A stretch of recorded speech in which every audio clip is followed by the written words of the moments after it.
ನಮಸ್ಕಾರ. ಮುಖ್ಯಾಂಶಗಳು. ಪ್ರಧಾನಿ ನರೇಂದ್ರ ಮೋದಿ 3 ರಾಷ್ಟ್ರಗಳ ಪ್ರವಾಸ. ಅಂತಿಮ ಚರಣದಲ್ಲಿ ನ್ಯೂಜಿಲೆಂಡ್ಗೆ ಭೇಟಿ. ಆಕ್ಲೆಂಡ್ನಲ್ಲಿ ಭವ್ಯ ಸ್ವಾಗತ. ವಂದೇ ಮಾತರಂ ಗೀತೆ ರಾಷ್ಟ್ರೀಯ ಕರ್ತವ್ಯದ ಪ್ರತೀಕ. ಸ್ವಾತಂತ್ರ್ಯ ಹೋರಾಟಗಾರರಿಗೆ ಧೈರ್ಯ, ತ್ಯಾಗ, ಸ್ಫೂರ್ತಿಯ ಸಂಕೇತ. ಉಪರಾಷ್ಟ್ರಪತಿ ಸಿಪಿ ರಾಧಾಕೃಷ್ಣನ್. ವಲಸಿಗರಿಗೆ ರಾಜ್ಯ ಸರ್ಕಾರದಿಂದ ಸೌಲಭ್ಯ ಹಿನ್ನೆಲೆ. ಶಾಶ್ವತ ನಿವಾಸಿ ಪ್ರಮಾಣ ಪತ್ರ ನೀಡಿಕೆ ವಿರುದ್ಧ ಕೇಂದ್ರಕ್ಕೆ ಪತ್ರ. ಸಚಿವೆ ಶೋಭಾ ಕರಂದ್ಲಾಜೆ. ಹಾಗೂ ಬೀದಿ ಬದಿಯ ವ್ಯಾಪಾರಿಗಳ ತೆರವು ಕಾರ್ಯಾಚರಣೆ. 15 ದಿನಗಳಿಗೊಮ್ಮೆ ಪರಿಶೀಲನೆ. ಮುಖ್ಯಮಂತ್ರಿ ಡಿಕೆ ಶಿವಕುಮಾರ್. ವಾರ್ತೆಗಳ ವಿವರ. 3 ರಾಷ್ಟ್ರಗಳ ಪ್ರವಾಸದ ಅಂತಿಮ ಚರಣದಲ್ಲಿ ಪ್ರಧಾನಿ ನರೇಂದ್ರ ಮೋದಿ ಇಂದು ನ್ಯೂಜಿಲೆಂಡ್ಗೆ ತಲುಪಿದ್ದಾರೆ. ಇಂಡೋನೇಷ್ಯಾ, ಆಸ್ಟ್ರೇಲಿಯಾ ಪ್ರವಾಸ ಮುಗಿಸಿ ಆಕ್ಲೆಂಡ್ಗೆ ತಲುಪಿದ ಪ್ರಧಾನಿಯವರನ್ನು ಅಲ್ಲಿನ ಪ್ರಧಾನಿ ಕ್ರಿಸ್ಟೋಫರ್ ಲಕ್ಸನ್ ಬರಮಾಡಿಕೊಂಡರು. ಈ ವೇಳೆ ಪ್ರಧಾನಿ ಅವರಿಗೆ ಸಶಸ್ತ್ರ ಪಡೆಗಳಿಂದ ಸಾಂಪ್ರದಾಯಿಕ ಸ್ವಾಗತ ಕೋರಲಾಯಿತು. ಸುಮಾರು 4 ದಶಕಗಳಲ್ಲಿ ಇದೇ ಮೊದಲ ಬಾರಿಗೆ ಭಾರತದ ಪ್ರಧಾನಿಯೊಬ್ಬರು ನ್ಯೂಜಿಲೆಂಡ್ಗೆ ಭೇಟಿ ನೀಡಿದ್ದಾರೆ. ಭೇಟಿಯ ವೇಳೆ ಪ್ರಧಾನಿಯವರು ನ್ಯೂಜಿಲೆಂಡ್ ಪ್ರಧಾನಿಯೊಂದಿಗೆ ದ್ವಿಪಕ್ಷೀಯ ಮಾತುಕತೆ ನಡೆಸಲಿದ್ದಾರೆ. ನ್ಯೂಜಿಲೆಂಡ್ನ ಮಹಿಳಾ ಸಮುದಾಯ, ಯುವಜನರು, ಉದ್ದಿಮೆ ಕ್ಷೇತ್ರದ ದಿಗ್ಗಜರು, ಶಿಕ್ಷಣ ತಜ್ಞರು ಹಾಗೂ ಇನ್ನಿತರ ಸಮುದಾಯಗಳ ಸದಸ್ಯರು ಪ್ರಧಾನಿ ನರೇಂದ್ರ ಮೋದಿ ಅವರ ಭೇಟಿಯನ್ನು ಭಾರತ ನ್ಯೂಜಿಲೆಂಡ್ನ ಬಾಂಧವ್ಯದ ಹೊಸ ಅಧ್ಯಾಯವಾಗಿ ಕಾಣುತ್ತಿದ್ದಾರೆ. ವ್ಯಾಪಾರ, ಶಿಕ್ಷಣ, ಹೂಡಿಕೆ, ಕ್ರೀಡೆ ಹಾಗೂ ಸಾಂಸ್ಕೃತಿಕ ವಿನಿಮಯಗಳಿಗೆ ಸಂಬಂಧಿಸಿದಂತೆ ಉಭಯ ರಾಷ್ಟ್ರಗಳ ಬಾಂಧವ್ಯವನ್ನು ಈ ಭೇಟಿ ಮತ್ತಷ್ಟು ಬಲಪಡಿಸುವ ನಿರೀಕ್ಷೆಯಿದೆ. ಪ್ರಧಾನಿ ನರೇಂದ್ರ ಮೋದಿಯವರ ನ್ಯೂಜಿಲೆಂಡ್ ಭೇಟಿ ಉಭಯ ದೇಶಗಳ ನಡುವಿನ ಜನಬಾಂಧವ್ಯ ಹಾಗೂ ದ್ವಿಪಕ್ಷೀಯ ಒಪ್ಪಂದಗಳಿಗೆ ಸಾಕ್ಷಿಯಾಗಲಿದೆ. प्रधानमंत्री नरेंद्र मोदी आज और कल न्यूजीलैंड रहने वाले हैं. ಆಸ್ಟ್ರೇಲಿಯಾ ಭೇಟಿ ವೇಳೆ ಭವ್ಯ ಆತಿಥ್ಯ ನೀಡಿದ್ದಕ್ಕೆ ಅಲ್ಲಿನ ಸರ್ಕಾರ, ಜನತೆ ಮತ್ತು ಪ್ರಧಾನಿ ಆಂಟೋನಿ ಅಲ್ಬೆನೀಸ್ ಅವರಿಗೆ ಪ್ರಧಾನಿ ನರೇಂದ್ರ ಮೋದಿ ಕೃತಜ್ಞತೆ ಸಲ್ಲಿಸಿದ್ದಾರೆ. ಈ ಕುರಿತಂತೆ ಸಾಮಾಜಿಕ ಮಾಧ್ಯಮದಲ್ಲಿ ನಿರ್ಗಮನ ಹೇಳಿಕೆಯಲ್ಲಿ ಅವರು ತಮ್ಮ ಈ ಭೇಟಿಯಿಂದ 2 ದೇಶಗಳ ಪಾಲುದಾರಿಕೆಗೆ ವೇಗ ಸಿಗುವ ನಿರೀಕ್ಷೆಯಿದೆ. ಭೇಟಿಯ ಫಲಶ್ರುತಿಯಿಂದ 2 ದೇಶಗಳ ಪಾಲುದಾರಿಕೆ ಬಲಗೊಳ್ಳುವ ಭರವಸೆಯಿದೆ. ವಿವಿಧ ವಲಯಗಳಲ್ಲಿ ಹೊಸ ಅವಕಾಶಗಳು ಸೃಷ್ಟಿಯಾಗಲಿವೆ ಎಂಬ ವಿಶ್ವಾಸವಿದೆ. ಅಲ್ಲದೆ ಈ ಭೇಟಿಯಿಂದ ಮುಂದಿನ ದಿನಗಳಲ್ಲಿ ಭಾರತಕ್ಕೆ ಮಾತ್ರವಲ್ಲದೆ ಇಡೀ ವಿಶ್ವಕ್ಕೆ ಪ್ರಯೋಜನವಾಗಲಿದೆ ಎಂದು ಹೇಳಿದ್ದಾರೆ. ಪ್ರಧಾನಿ ನರೇಂದ್ರ ಮೋದಿ ಮತ್ತು ಆಸ್ಟ್ರೇಲಿಯಾ ಪ್ರಧಾನಿ ಆಂಟೋನಿ ಅಲ್ಬೆನೀಸ್ ಇಂದು ಮೆಲ್ಬೋರ್ನ್ ಕ್ರಿಕೆಟ್ ಮೈದಾನಕ್ಕೆ ಭೇಟಿ ನೀಡಿ ಯುವ ಕ್ರಿಕೆಟಿಗರೊಂದಿಗೆ ಸಂವಾದ ನಡೆಸಿದರು. ಉಭಯ ನಾಯಕರ ನಡುವಿನ ಚರ್ಚೆಗಳು ಕ್ರಿಕೆಟ್ ಸಹಕಾರ, ಕ್ರೀಡಾ ಮೂಲಸೌಕರ್ಯ, ಕ್ರೀಡಾಪಟುಗಳ ಅಭಿವೃದ್ಧಿ, ಜ್ಞಾನ ಹಂಚಿಕೆ, ಐಪಿಎಲ್, ಬಿಬಿಎಲ್ ಪಾಲುದಾರಿಕೆ ಮತ್ತು 2032ರ ಬ್ರಿಸ್ಬೇನ್ ಒಲಿಂಪಿಕ್ಸ್ ಮತ್ತು ಭಾರತದ 2036ರ ಒಲಿಂಪಿಕ್ ಬಿಡ್ ಸೇರಿದಂತೆ ಪ್ರಮುಖ ಜಾಗತಿಕ ಕ್ರೀಡಾಕೂಟಗಳಿಗೆ ಮುನ್ನ ಸಹಯೋಗದ ಮೇಲೆ ಕೇಂದ್ರೀಕೃತವಾಗಿತ್ತು. ಇದೇ ವೇಳೆ ಭಾರತದ ಚೆನ್ನೈನಲ್ಲಿ ಮೊದಲ ಬಾರಿಗೆ ಬಿಗ್ ಬಾಶ್ ಲೀಗ್ ಪಂದ್ಯವೊಂದಕ್ಕೆ ಆತಿಥ್ಯ ವಹಿಸುತ್ತಿರುವುದು ಅತೀವ ಸಂತಸ ತಂದಿದೆ ಎಂದು ಹೇಳಿದರು. ಮೆಲ್ಬೋರ್ನ್ ರೆನೆಗ್ರೇಟ್ಸ್ ಡಿಸೆಂಬರ್ನಲ್ಲಿ 2026-27ರ ಋತುವಿನ ಚೆನ್ನೈನಲ್ಲಿ ನಡೆಯುವ ಮೊದಲ ಪಂದ್ಯದಲ್ಲಿ ಪರ್ತ್ ಸ್ಕಾರ್ಚರ್ಸ್ ವಿರುದ್ಧ ಸೆಣಸಲಿದೆ.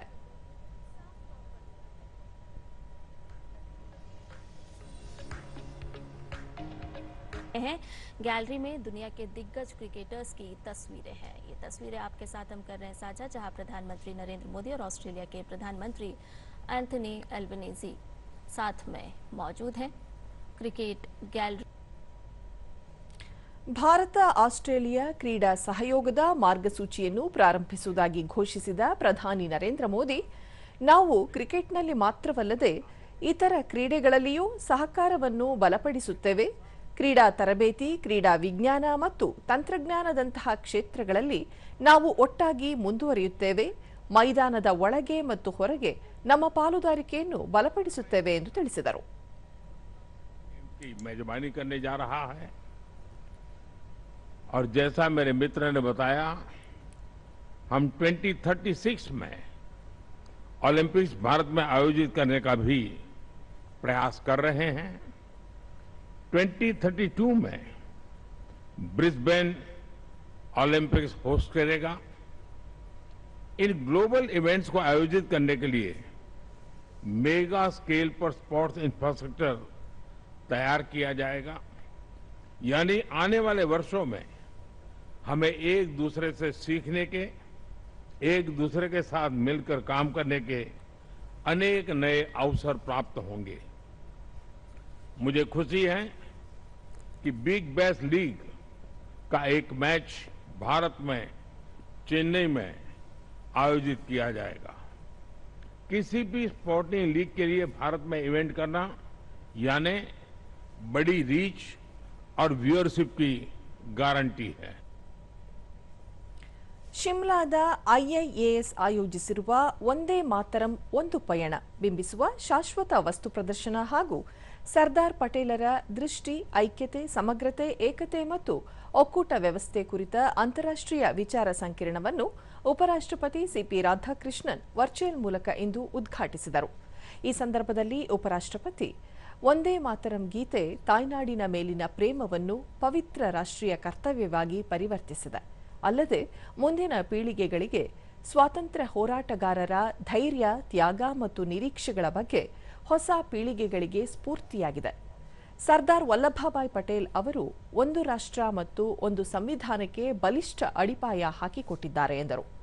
ದೇಶಭಕ್ತಿಯು ಪದಗಳಿಗೆ ಮಾತ್ರ ಸೀಮಿತವಾಗಿರದೆ ಪ್ರತಿದಿನ ಪ್ರಾಮಾಣಿಕತೆ, ಉತ್ಕೃಷ್ಟತೆ ಮತ್ತು ರಾಷ್ಟ್ರೀಯ ಐಕ್ಯತೆಯ ಬದ್ಧತೆಯನ್ನು ಪ್ರತಿಬಿಂಬಿಸಬೇಕು. ಒಂದೇ ಮಾತರಂ ಮತ್ತು ಸರ್ದಾರ್ ಪಟೇಲರ ದೂರದೃಷ್ಟಿಯ ಆದರ್ಶಗಳ ಸಂದೇಶದೊಂದಿಗೆ ನಾಗರಿಕರು ಒಗ್ಗೂಡಿದ, ವಿಶ್ವಾಸಾರ್ಹ ಮತ್ತು ಒಳಗೊಳ್ಳುವಿಕೆ ಮತ್ತು ಭಾರತ ನಿರ್ಮಾಣದ ತಮ್ಮ ಸಂಕಲ್ಪವನ್ನು ಬಲಪಡಿಸಬೇಕು ಎಂದು ಕರೆ ನೀಡಿದ್ದಾರೆ. Deeper understanding of Sardar Patel ji's timeless vision, I once again congratulate IIAS and all the organizers for this seminar. Friends, as we leave this gathering today, let us carry with us the timeless message of Vande Mataram and the enduring legacy of Sardar Patel ji. Let us renew our commitment to an India that is united in purpose and confident in its identity. May we continue to strengthen the bonds that unite us and celebrate the diversity that enriches us. Jai Hind, long live Mother Bharat. ನೀತಿ ಆಯೋಗದ ಸದಸ್ಯೆ doctor Zoram Aniya ಅವರು ದೆಹಲಿಯಲ್ಲಿಂದು UNICEF Bharat ಪ್ರತಿನಿಧಿ ಸಿಂಥಿಯಾ ಮೆಕ್ಕ್ಯಾಪ್ರೆ ಮತ್ತು ಅವರ ನಿಯೋಗದೊಂದಿಗೆ ಸಂವಾದ ನಡೆಸಿದರು. ಮಕ್ಕಳ ಕೇಂದ್ರಿತ ಅಭಿವೃದ್ಧಿ, ಶಾಲಾ ಶಿಕ್ಷಣ ಮತ್ತು ಮಾನವ ಅಭಿವೃದ್ಧಿ ವಿಷಯಗಳಲ್ಲಿ ಸಹಭಾಗಿತ್ವ ಬಲಪಡಿಸುವ ಕುರಿತು ಭೇಟಿಯ ವೇಳೆ ಚರ್ಚಿಸಲಾಯಿತು. ಮಹತ್ವಾಕಾಂಕ್ಷಿ ಜಿಲ್ಲೆಗಳಲ್ಲಿ ಸುರಕ್ಷಿತ ಮತ್ತು ಸಂಪೂರ್ಣ ಕಲಿಕೆ, ಆರಂಭಿಕ ಸಾಕ್ಷರತೆ, ಶಿಕ್ಷಕರಲ್ಲಿ ಜಾಗೃತಿ, ವಿದ್ಯಾರ್ಥಿಗಳ ಕ್ಷೇಮ, ಸೈಬರ್ ಸುರಕ್ಷತೆ ಮತ್ತು ಡಿಜಿಟಲ್ ಭದ್ರತೆ ಕುರಿತು ಪ್ರಮುಖವಾಗಿ ಸಂವಾದದ ವೇಳೆ ಚರ್ಚೆಗೆ ಬಂದವು ಎಂದು ನೀತಿ ಆಯೋಗ ತಿಳಿಸಿದೆ. ಪುರಾವೆ ಆಧಾರಿತ ನೀತಿ ನಿರೂಪಣೆ, ಸಮುದಾಯ ಸಹಭಾಗಿತ್ವ, ವಿಪತ್ತು ಸ್ಥಿತಿಸ್ಥಾಪಕತ್ವ ಹಾಗೂ ಮಕ್ಕಳ ಕಲ್ಯಾಣ ಮತ್ತು ಶಿಕ್ಷಣ ವಲಯವನ್ನು ಸುಧಾರಿಸುವಲ್ಲಿ ಮಹಿಳಾ ಸ್ವಸಹಾಯ ಗುಂಪುಗಳ ಪಾತ್ರವನ್ನು ಡಾಕ್ಟರ್ ಅನಿಯಾ ಮಾತುಕತೆ ವೇಳೆ ಪ್ರಸ್ತಾಪಿಸಿದ್ದಾರೆ ಎಂದು ಆಯೋಗ ತಿಳಿಸಿದೆ.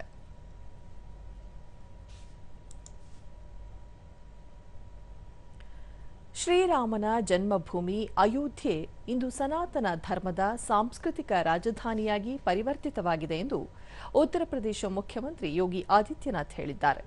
ಅಯೋಧ್ಯೆಯಲ್ಲಿಂದು ವಿವಿಧ ಅಭಿವೃದ್ಧಿ ಯೋಜನೆಗಳ ಉದ್ಘಾಟನಾ ಸಮಾರಂಭದಲ್ಲಿ ಅವರು ನೂರಾರು ವರ್ಷಗಳ ನಂತರ ಅಯೋಧ್ಯೆ ಭವ್ಯ ರಾಮಮಂದಿರದಿಂದ ಲಕ್ಷಾಂತರ ಭಕ್ತರನ್ನು ಆಕರ್ಷಿಸುತ್ತಿದೆ.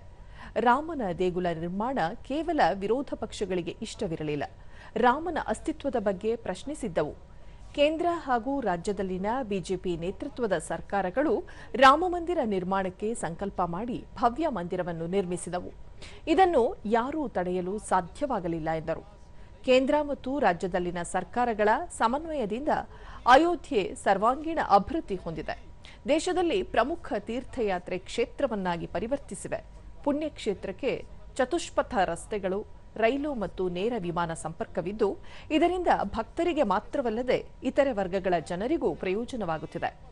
ಸರಯೂ ನದಿ ತೀರದಲ್ಲಿ ಆರತಿ ಕಾರ್ಯಕ್ರಮ ನಡೆಯುತ್ತಿತ್ತು. ಮಾತೆ ಶಬರಿ ಹೆಸರಿನಲ್ಲಿ ದೊಡ್ಡ ಭೋಜನಾಲಯವನ್ನು ನಿರ್ಮಿಸಲಾಗಿದೆ ಎಂದು ತಿಳಿಸಿದರು.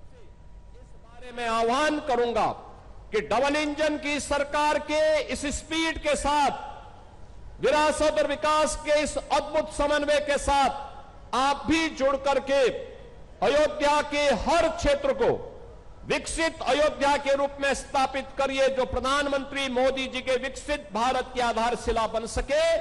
इस विश्वास के साथ आप सभी के प्रति मेरी मंगलमय शुभकामनाएं हैं।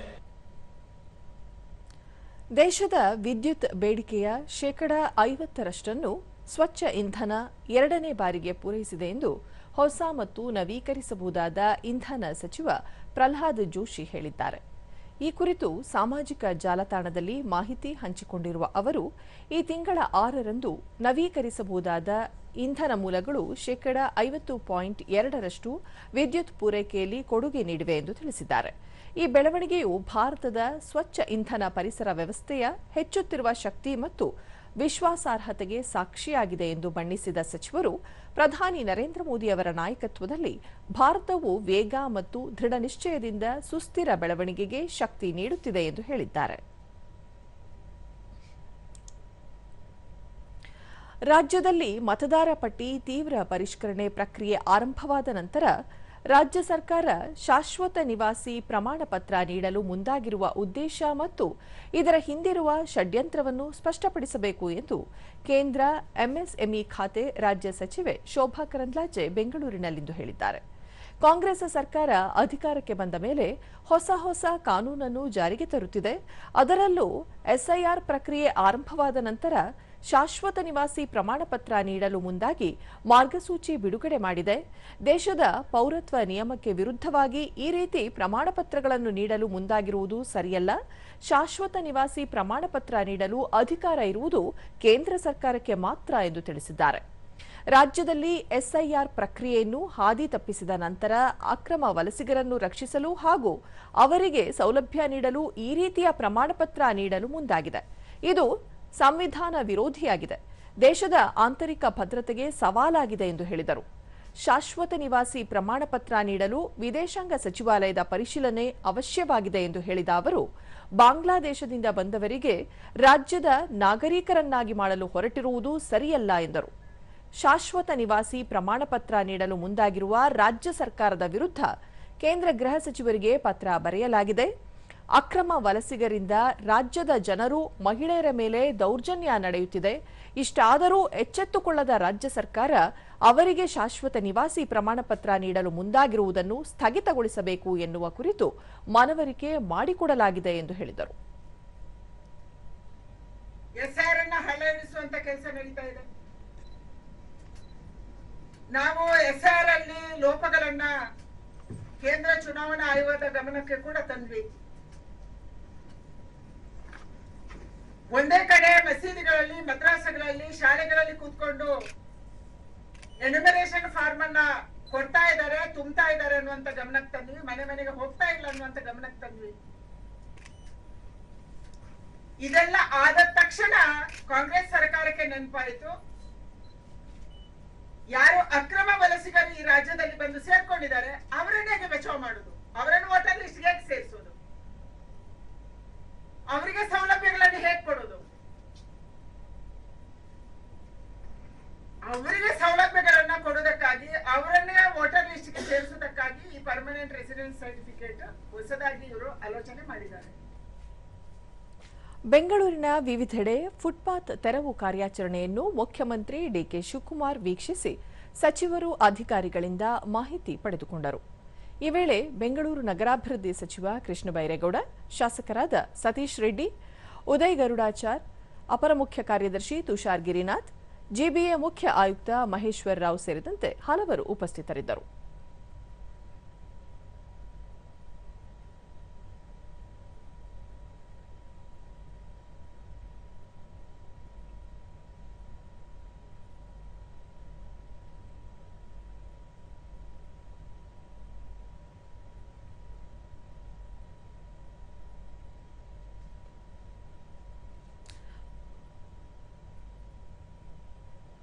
ಬಳಿಕ ಮುಖ್ಯಮಂತ್ರಿ ಡಿಕೆ ಶಿವಕುಮಾರ್ ಸ್ವಚ್ಛ ಬೆಂಗಳೂರಿಗೆ ಆದ್ಯತೆ ನೀಡುವ ಉದ್ದೇಶದಿಂದ ಜುಲೈ 1ರಿಂದ ಫುಟ್ಪಾತ್ ಮೇಲಿನ ವ್ಯಾಪಾರಿಗಳ ತೆರವು ಕಾರ್ಯಾಚರಣೆ ಆರಂಭಿಸಲಾಗಿದ್ದು, ಇದುವರೆಗೂ 435 ಕಿಲೋಮೀಟರ್ನಷ್ಟು ಫುಟ್ಪಾತ್ನಲ್ಲಿದ್ದ ಸುಮಾರು 9878 ಜಾಗಗಳನ್ನು ತೆರವುಗೊಳಿಸಲಾಗಿದೆ.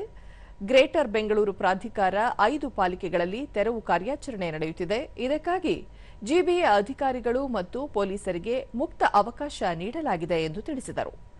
ಕಳೆದ 3 ವರ್ಷಗಳಿಂದ ಸುಮಾರು 900ಕ್ಕೂ ಹೆಚ್ಚು ಪಾದಚಾರಿಗಳು ಮೃತಪಟ್ಟಿದ್ದಾರೆ.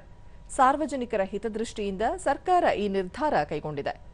ಫುಟ್ಪಾತ್ ವ್ಯಾಪಾರಿಗಳಿಗೆ ರಾಜ್ಯ ಸರ್ಕಾರ ಪರ್ಯಾಯ ಜಾಗಗಳನ್ನು ಗುರುತಿಸಿ ಅಂತಹ ಸ್ಥಳಗಳಲ್ಲಿ ವ್ಯಾಪಾರಕ್ಕೆ ಅವಕಾಶ ಮಾಡಿಕೊಡಲಾಗುವುದು ಎಂದರು. ಬೆಂಗಳೂರಿನಲ್ಲಿ ಪ್ರತಿ 15 ದಿನಗಳಿಗೊಮ್ಮೆ ಫುಟ್ಪಾತ್ ತೆರವು ಕಾರ್ಯಾಚರಣೆಯ ಪರಿಶೀಲನೆ ನಡೆಸಲಾಗುವುದು. ಇದಕ್ಕೆ ಪಕ್ಷಾತೀತವಾಗಿ ಬೆಂಬಲ ದೊರೆತಿದೆ. ಸಾರ್ವಜನಿಕರ ಸಹಕಾರ ಅತ್ಯಗತ್ಯ ಎಂದು ಹೇಳಿದರು. ಐಡೆಂಟಿಫಿಕೇಶನ್ ಕಾರ್ಡ್ ಕೊಟ್ಟಿದ್ದು, ಆದರೆ ಕೋರ್ಟ್ ಅವರು ಅದನ್ನು ವಜಾ ಮಾಡಿದ್ದಾರೆ. ನಿಮಗೆ ಮತ್ತೆ ನಾವು ಐಡೆಂಟಿಫಿಕೇಶನ್ ಕಾರ್ಡ್ ಕೊಡ್ತೀವಿ, ಬೇರೆ ಜಾಗಗಳನ್ನ ನೋಟಿಫೈ ಮಾಡ್ತೀವಿ. ಆ ನೋಟಿಫೈ ಜಾಗದಲ್ಲಿ ಬನ್ನಿ, ವ್ಯಾಪಾರ ಮಾಡ್ಕೊಂಡು ನೀವು ವಾಪಸ್ ಹೋಗಿ. ಗದಗದ ಗಂಗಾಪುರ ಪೇಟೆಯ ದುರ್ಗಾದೇವಿಯ ನೂತನ ಮೂರ್ತಿ ಪ್ರತಿಷ್ಠಾಪನೆ ಮತ್ತು 15 ಜೋಡಿ ಸಾಮೂಹಿಕ ವಿವಾಹ ಕಾರ್ಯಕ್ರಮದಲ್ಲಿ ಸಂಸದ ಬಸವರಾಜ ಬೊಮ್ಮಾಯಿ ಭಾಗಿಯಾಗಿದ್ದರು.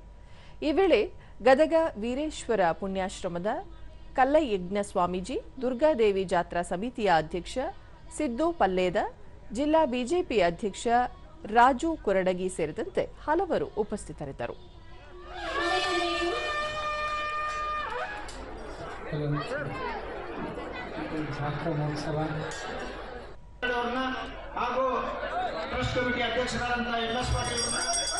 ಇದೇ ಸಂದರ್ಭದಲ್ಲಿ ಬಸವರಾಜ ಬೊಮ್ಮಾಯಿ ದುರ್ಗಾದೇವಿಗೆ ವಿಶೇಷ ಪೂಜೆ ಸಲ್ಲಿಸಿದರು.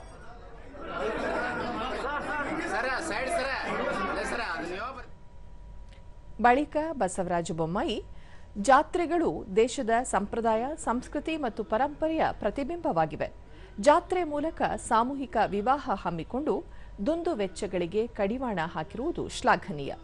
ತನ್ನದೇ ಆದ ಇತಿಹಾಸ ಹಾಗೂ ಐತಿಹಾಸಿಕ ಸೊಗಡನ್ನು ಹೊಂದಿರುವ ಗದಗ ನಗರದ ಅಭಿವೃದ್ಧಿಗೆ ಎಲ್ಲರೂ ಕೈಜೋಡಿಸಬೇಕು ಎಂದರು.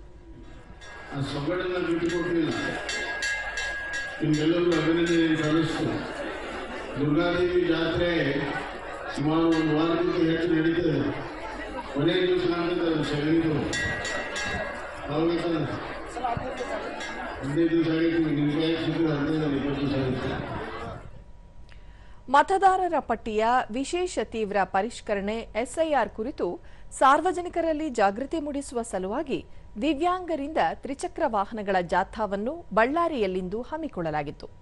ಜಾಥಾಕ್ಕೆ ಜಿಲ್ಲಾ ಪಂಚಾಯತ್ ಕಾರ್ಯನಿರ್ವಹಣಾಧಿಕಾರಿ ಮಹಮ್ಮದ್ ಹಾರಿಸ್ ಸುಮೈರ್ ಚಾಲನೆ ನೀಡಿದರು.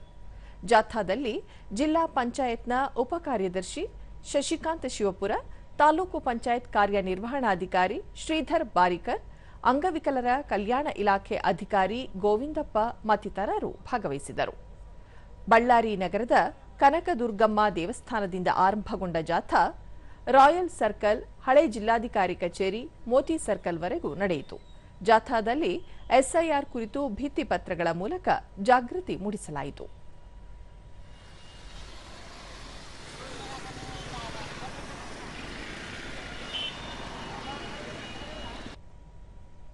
ಬಳಿಕ ಮಹಮ್ಮದ್ ಹಾರಿಸ್ ಸುಮೈರ್, ದಿವ್ಯಾಂಗ ಮತದಾರರು ಸಹ ಮತದಾನ ಪ್ರಕ್ರಿಯೆಯಲ್ಲಿ ಸಕ್ರಿಯವಾಗಿ ಪಾಲ್ಗೊಳ್ಳಬೇಕು, ತಮ್ಮ ಹೆಸರುಗಳನ್ನು ಮತದಾರರ ಪಟ್ಟಿಯಲ್ಲಿ ಪರಿಶೀಲಿಸಿಕೊಳ್ಳಬೇಕು ಹಾಗೂ ಎಸ್ಐಆರ್ ಪ್ರಕ್ರಿಯೆ ಬಗ್ಗೆ ಸಂಪೂರ್ಣ ಮಾಹಿತಿ ಪಡೆದುಕೊಳ್ಳಬೇಕು ಎಂದು ತಿಳಿಸಿದರು. ಯಾರು ಇವತ್ತು ಪಾರ್ಟಿಸಿಪೇಟ್ ಮಾಡಿದ್ದಾರೆ ಎನ್ಶೋರ್ ದಟ್ ಎಲ್ಲರಿಗೆ ಮೆಸೇಜ್ ಹೋಗಬೇಕು ದಟ್ ಯಾವ ಕಾರಣಕ್ಕೆ ಈ ಎನ್ಯುಮರೇಷನ್ ಫಾರ್ಮ್ ಮಿಸ್ ಆಗೋ ಥರ ಚಾನ್ಸಸ್ ಇರಬಾರ್ದು. ಎಲ್ಲರೂ ಕಡ್ಡಾಯವಾಗಿ ಗಂಟಿನಲ್ಲಿ ತುಂಬಬೇಕು. ಶಶಿಕಾಂತ್ ಶಿವಪುರ, ಜಿಲ್ಲೆಯ ದಿವ್ಯಾಂಗರು ಎಸ್ಐಆರ್ ಬಗ್ಗೆ ಜಾಗೃತಿ ಮೂಡಿಸಬೇಕು, ಮತಪಟ್ಟಿಯ ಪರಿಷ್ಕರಣೆಯಿಂದ ಯಾರು ಹೊರಗುಳಿಯದಂತೆ ಎಚ್ಚರಿಕೆ ವಹಿಸಬೇಕು ಎಂದರು. ಹೋಗಬೇಕು. ಪ್ರತಿ ಗ್ರಾಮಗಳಲ್ಲೂ ಕೂಡ ಏನು ತಾವು ವರ್ಕ್ ಮಾಡ್ತೀರಿ, BRWಗಳು ಸ್ಪೆಷಲ್ ಆಗಿ ಅವರು ಪ್ರತಿಯೊಂದು ಮನೆಗಳಿಗೂ ಭೇಟಿ ಕೊಟ್ಟು ಯಾವುದೇ ಏನು ವಿಶೇಷ ಚೇತನರು ನಮ್ಮ ಜಿಲ್ಲೆಯಲ್ಲಿ ಇದ್ದಾರೆ ಯಾರು ಕೂಡ ಈ ಒಂದು ವಿಶೇಷ ಸಮಗ್ರ ಪರಿಷ್ಕರಣೆಗೆ ಸಂಬಂಧಪಟ್ಟಂತೆ ಯಾರು ಕೂಡ ಬಿಟ್ಟು ಹೋಗಬಾರದು. ಇದರ ಮಾಹಿತಿ ಎಲ್ಲರಿಗೂ ತಿಳಿಸುವಂತೆ ತಮ್ಮಲ್ಲಿ ಕೇಳ್ಕೊಳ್ತೀವಿ. ದಿವ್ಯಾಂಗರಾದ ಬಿ ಸುದರ್ಶನ ಆಚಾರ್, ಪ್ರಜಾಪ್ರಭುತ್ವ ವ್ಯವಸ್ಥೆಯಲ್ಲಿ ಪ್ರತಿಯೊಬ್ಬ ಪ್ರಜೆಗೂ ಮತದಾನದ ಹಕ್ಕು ಇರಲಿದ್ದು, ದಿವ್ಯಾಂಗರು ಸೇರಿದಂತೆ ಎಲ್ಲಾ ವರ್ಗದ ಮತದಾರರು ಈ ಪ್ರಕ್ರಿಯೆಯಲ್ಲಿ ಒಳಗೊಳ್ಳುವಂತಾಗಬೇಕು ಎಂದರು. ನಮ್ಮ ಸಂವಿಧಾನದ ಹಕ್ಕು, ನಮ್ಮ ವೋಟ್ ಹಾಕುವಂತ ಹಕ್ಕು ಇದೆ. ಅದಕ್ಕಾಗಿ ಎಲ್ಲರೂ ಸಹಕರಿಸಬೇಕಂತ ನಾನು ಈ ಮೂಲಕ ಕೇಳ್ಕೊಳ್ತೇನೆ. ದಿವ್ಯಾಂಗರಾದ ಕೆಸಿ ಶಹಜಾದಿ, ಮತದಾನ ನಮ್ಮ ಹಕ್ಕಾಗಿದೆ. ಎಲ್ಲರೂ ತಮ್ಮ ಹಕ್ಕನ್ನು ಖಾತ್ರಿಪಡಿಸಿಕೊಳ್ಳಬೇಕಾಗಿದೆ. ಈ ನಿಟ್ಟಿನಲ್ಲಿ ಮನೆಗೆ ಬರುವ ಬೂತ್ ಮಟ್ಟದ ಅಧಿಕಾರಿಗಳಿಗೆ ಅಗತ್ಯ ಮಾಹಿತಿ ನೀಡಿ ಸಹಕರಿಸಬೇಕು ಎಂದು ಕೋರಿದರು. ಹಾಗಾಗಿ BLOಗಳನ್ನು ಸಂಪೂರ್ಣವಾಗಿ ಸಹಕರಿಸಿ ನಿಧಾನವಾಗಿ ಅವರು ಕೇಳುವಂಥ ದಾಖಲೆಗಳನ್ನು ಸಂಪೂರ್ಣವಾಗಿ ಮಾಹಿತಿಯನ್ನು ಕೊಡಬೇಕೆಂದು ಕೋರುತ್ತಿದ್ದೇನೆ. ಮೆಣಸಿನಕಾಯಿ ಎಂದರೆ ಖಾರ, ಘಾಟು ಎಂಬ ವಿಚಾರ ಯಾರಿಗಾದರೂ ನೆನಪಾಗಬಹುದು.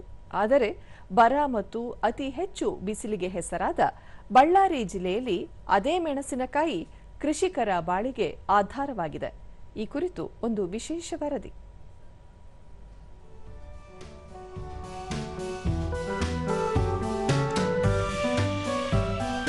ಸುಸಜ್ಜಿತವಾಗಿ ನಿರ್ಮಿಸಲಾದ ಹಸಿರು ಮನೆಗಳು ಹಾಗೂ ಶೆಡ್ನೆಟ್ಗಳು, ಟ್ರೇಗಳಲ್ಲಿ ಗೊಬ್ಬರ ತುಂಬಿಸಿ ಬೀಜ ಬಿತ್ತಿ ನೀರು ಉಣಿಸುತ್ತಿರುವ ಮಹಿಳಾ ಕಾರ್ಮಿಕರು. ಬಳ್ಳಾರಿ ತಾಲೂಕಿನ ಸಿರುವಾರ ಹಾಗೂ ಕಪ್ಪಗಲ್ಲು ಗ್ರಾಮಗಳ ಪರಿಸರದಲ್ಲಿ ಸಾಮಾನ್ಯವಾಗಿ ಕಂಡುಬರುವ ದೃಶ್ಯಗಳಿವು. ಗಣಿಗಾರಿಕೆಗಾಗಿ ಹೆಸರುವಾಸಿಯಾದ ಬಳ್ಳಾರಿ ಜಿಲ್ಲೆ ಇಂದು ಕರ್ನಾಟಕದ ಪ್ರಮುಖ ಮೆಣಸಿನಕಾಯಿ ಉತ್ಪಾದಕ ಜಿಲ್ಲೆಯಾಗಿ ಪ್ರಸಿದ್ಧಿ ಪಡೆದಿದೆ. ಒಣ ಹವಾಮಾನ ಮತ್ತು ಫಲವತ್ತಾದ ಮಣ್ಣಿನಿಂದಾಗಿ ಗುಣಮಟ್ಟದ ಮೆಣಸಿನಕಾಯಿ ಬೆಳೆಗೆ ಈ ಪ್ರದೇಶ ಪೂರಕವಾಗಿದೆ. ಪ್ರಸ್ತುತ ಕೇಂದ್ರ ಸರ್ಕಾರದ ಒಂದು ಜಿಲ್ಲೆ ಒಂದು ಉತ್ಪನ್ನ ಯೋಜನೆಯಡಿ ಬಳ್ಳಾರಿ ಜಿಲ್ಲೆಗೆ ಮೆಣಸಿನಕಾಯಿಯನ್ನು ಆಯ್ಕೆ ಮಾಡಲಾಗಿದೆ. ರಾಷ್ಟ್ರೀಯ ತೋಟಗಾರಿಕೆ ಮಿಷನ್ ಇದಕ್ಕೆ ಅಗತ್ಯ ಆರ್ಥಿಕ ನೆರವು ನೀಡುವ ಮೂಲಕ ಜಾಗತಿಕ ಮಾರುಕಟ್ಟೆಗೆ ಸಂಪರ್ಕ ಕಲ್ಪಿಸುತ್ತಿದೆ. ಸ್ಥಳೀಯವಾಗಿ ನೆರಳು ಪರದೆ ಮನೆ ಎಂದೇ ಖ್ಯಾತಿಯಾಗಿರುವ ಈ ಆಧುನಿಕ ನರ್ಸರಿ ಕೇಂದ್ರಗಳನ್ನು ಆರಂಭಿಸಲು ಸರ್ಕಾರಗಳು ಶೇಕಡಾ 50ರಷ್ಟು ಸಬ್ಸಿಡಿ ನೀಡುತ್ತಿವೆ. ಸರ್ಕಾರದ ಈ ಪ್ರೋತ್ಸಾಹದಿಂದಾಗಿ ಕೃಷಿಕರು ಅತ್ಯಂತ ಉತ್ಸಾಹದಿಂದ ಶೆಡ್ನೆಟ್ ನರ್ಸರಿಗಳತ್ತ ಮುಖ ಮಾಡುತ್ತಿದ್ದಾರೆ. ಸುತ್ತಮುತ್ತಲಿನ ರೈತರು ನೀಡುವ ಬೀಜಗಳನ್ನು ಪಡೆದು ಆಧುನಿಕ ತಂತ್ರಜ್ಞಾನದೊಂದಿಗೆ ಇಲ್ಲಿ ಮೆಣಸಿನ ಸಸಿಗಳನ್ನು ಬೆಳೆಸಿಕೊಡಲಾಗುತ್ತಿದೆ. ಹತ್ತಿ ಮತ್ತು ಮೆಕ್ಕೆಜೋಳಕ್ಕೆ ಹೋಲಿಸಿದರೆ ಮೆಣಸಿನಕಾಯಿ ಸಸ್ಯೋತ್ಪಾದನೆ ಇಲ್ಲಿನ ರೈತರಿಗೆ ಗರಿಷ್ಠ ಲಾಭ ತರುತ್ತಿದೆ.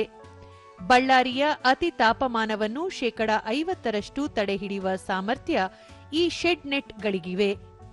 ಇದು ಸಸಿಗಳಿಗೆ ರೋಗಬಾಧೆ ತಡೆಯುವ ಜೊತೆಗೆ ಕೃಷಿ ಇಳುವರಿಯನ್ನು ದುಪ್ಪಟ್ಟು ಮಾಡಲು ನೆರವಾಗುತ್ತದೆ.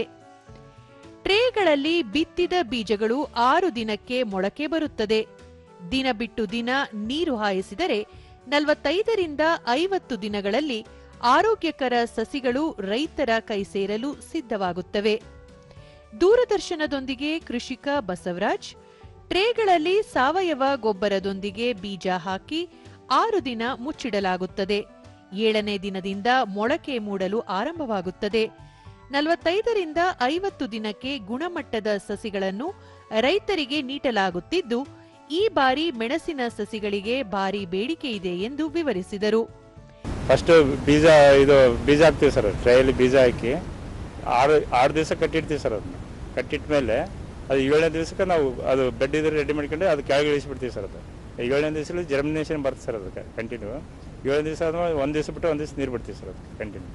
ಆಮೇಲೆ 10 ದಿವಸಗಳಿದ್ದ ನಾವು ನ್ಯೂಟ್ರಿಯೆಂಟ್ ಕೊಡ್ತೀವಿ ಸರ್. ಅದಕ್ಕೆ 10 ದಿವಸ 20-25 ಒಟ್ಟು 1 ವಾರಕ್ಕೊಂದ್ಸಲ ನ್ಯೂಟ್ರಿಯೆಂಟ್ ಕೊಟ್ಟು 40-45 ದಿವಸ ಆದ್ಮೇಲೆ ಅವ್ರು ಯಾವಾಗ 50 ದಿವಸವರೆಗೆ ಅವ್ರು ಬಂದು ತಗೊಂಡು ಹೋಗ್ತಿರ್ತಾರೆ ಸರ್.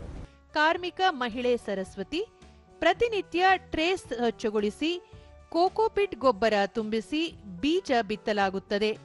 ಬೇರೆ ಕೃಷಿ ಕೆಲಸಕ್ಕೆ ಹೋಲಿಸಿದರೆ ಇದು ಶ್ರಮ ಹಾಗೂ ಶ್ರದ್ಧೆ ಬೇಡುವ ಕೆಲಸವಾಗಿದೆ.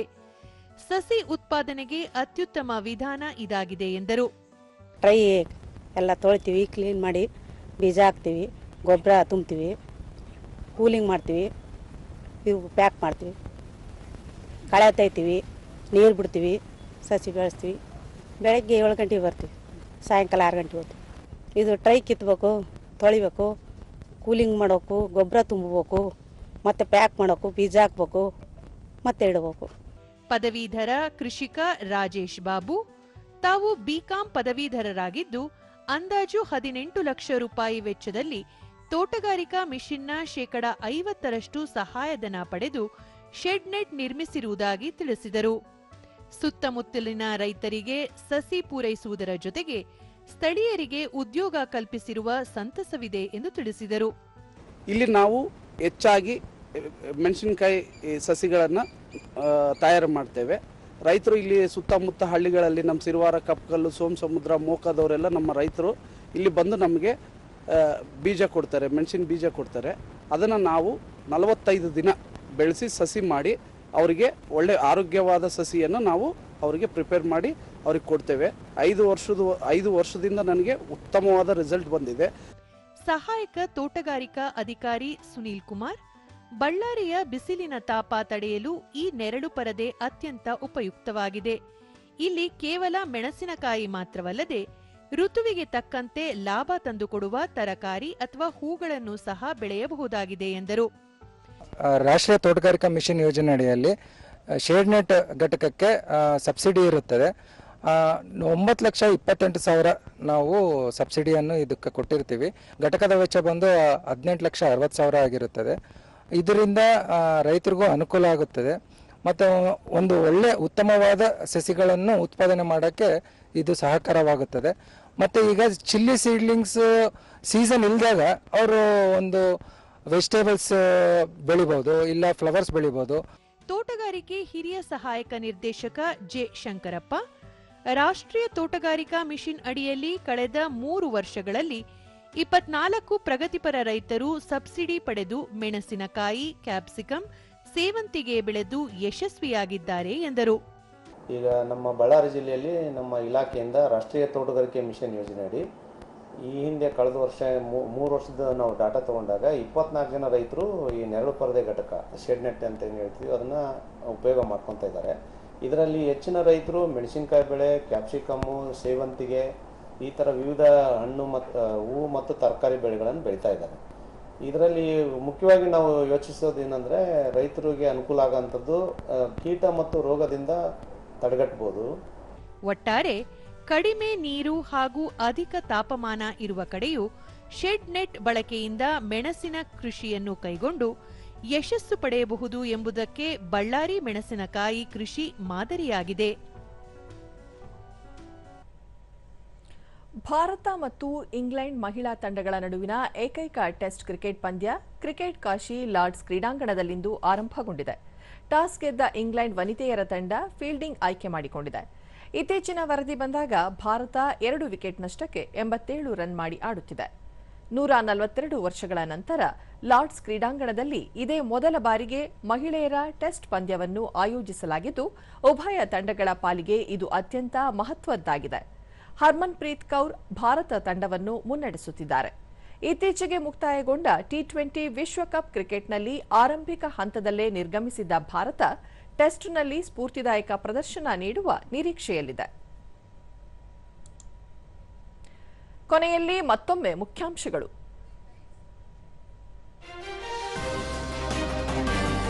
ಪ್ರಧಾನಿ ನರೇಂದ್ರ ಮೋದಿ 3 ರಾಷ್ಟ್ರಗಳ ಪ್ರವಾಸ. ಅಂತಿಮ ಚರಣದಲ್ಲಿ ನ್ಯೂಜಿಲೆಂಡ್ಗೆ ಭೇಟಿ, ಆಕ್ಲೆಂಡ್ನಲ್ಲಿ ಭವ್ಯ ಸ್ವಾಗತ. ವಂದೇ ಮಾತರಂ ಗೀತೆ ರಾಷ್ಟ್ರೀಯ ಕರ್ತವ್ಯದ ಪ್ರತೀಕ. ಸ್ವಾತಂತ್ರ್ಯ ಹೋರಾಟಗಾರರಿಗೆ ಧೈರ್ಯ, ತ್ಯಾಗ, ಸ್ಫೂರ್ತಿಯ ಸಂಕೇತ. ಉಪರಾಷ್ಟ್ರಪತಿ ಸಿಪಿ ರಾಧಾಕೃಷ್ಣನ್. ವಲಸಿಗರಿಗೆ ರಾಜ್ಯ ಸರ್ಕಾರದಿಂದ ಸೌಲಭ್ಯ ಹಿನ್ನೆಲೆ. ಶಾಶ್ವತ ನಿವಾಸಿ ಪ್ರಮಾಣ ಪತ್ರ ನೀಡಿಕೆ ವಿರುದ್ಧ ಕೇಂದ್ರಕ್ಕೆ ಪತ್ರ, ಸಚಿವೆ ಶೋಭಾ ಕರಂದ್ಲಾಜೆ. ಹಾಗೂ ಬೀದಿ ಬದಿಯ ವ್ಯಾಪಾರಿಗಳ ತೆರವು ಕಾರ್ಯಾಚರಣೆ 15 ದಿನಗಳಿಗೊಮ್ಮೆ ಪರಿಶೀಲನೆ, ಮುಖ್ಯಮಂತ್ರಿ ಡಿಕೆ ಶಿವಕುಮಾರ್. ನಮ್ಮ ವಾರ್ತಾ ಪ್ರಸಾರವನ್ನು ನೀವು ಡಿಡಿ ಚಂದನ ನ್ಯೂಸ್ ಯೂಟ್ಯೂಬ್, ಎಕ್ಸ್ ಖಾತೆ, ಇನ್ಸ್ಟಾಗ್ರಾಂ, ಫೇಸ್ಬುಕ್ ಹಾಗೂ ವಾಟ್ಸ್ಆಪ್ ಮೂಲಕವೂ ವೀಕ್ಷಿಸಬಹುದು. ನಮ್ಮ ಮುಂದಿನ ವಾರ್ತಾ ಪ್ರಸಾರ ಸಂಜೆ 7 ಗಂಟೆಗೆ. ನಮಸ್ಕಾರ.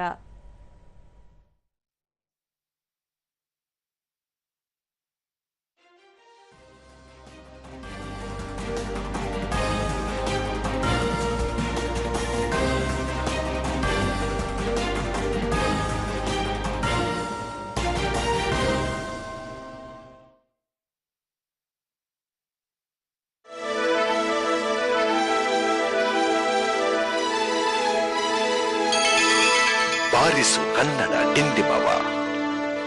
ದೂರದರ್ಶನ ಚಂದನ. ಇದು ಕನ್ನಡ ವಾಹಿನಿ. ಮೊದಲ ಬಾರಿಗೆ ಒಂದೇ ಕರೆಯಲ್ಲಿ ಸಂಪೂರ್ಣ ಭಾರತ 18ಕ್ಕಿಂತ ಹೆಚ್ಚು OTT ಪ್ಲಾಟ್ಫಾರ್ಮ್ಗಳು, 400+ ಲೈವ್ ರಾಷ್ಟ್ರೀಯ ಮತ್ತು ಅಂತಾರಾಷ್ಟ್ರೀಯ ಚಾನೆಲ್